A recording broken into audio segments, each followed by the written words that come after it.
उद्धव ठाकरे हे अहमदनगर जिल्ह्याचा दौरा करतायत आणि शनी शिंगणापूरचं सुद्धा ते दर्शन घेणार आहेत।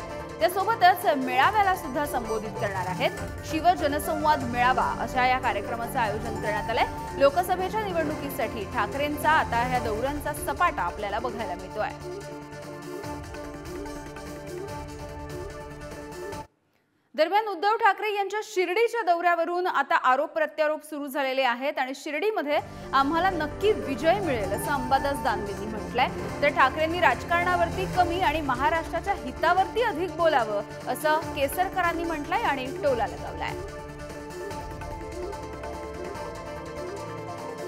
शिर्डी तर शिवसेना 100% जिंकणार याच्याविषयी काही मनात शंका कोणाच्याच नाहीये।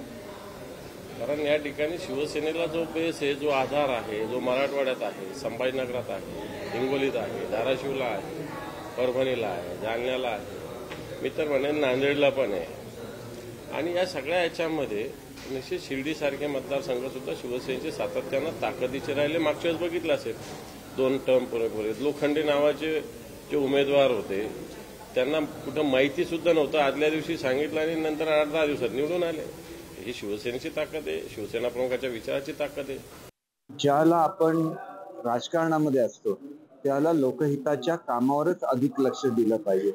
सध्या ते राजकारणावर अधिक बोलतात, त्याच्यापेक्षा महाराष्ट्राच्या हितावर बोलणं आवश्यक आहे असं एक मला वाटतं। कारण मी त्यांचा खूप मान राखतो आणि अपेक्षा असते की एका नेत्याची ज्या प्रकारे आपल्या कार्यकर्त्यांकडे दुर्लक्ष केलं, बाळासाहेबांच्या विचारापासून दूर केले, ते लक्षात घेता आज सुद्धा त्यांनी पुनर्विचार करावा।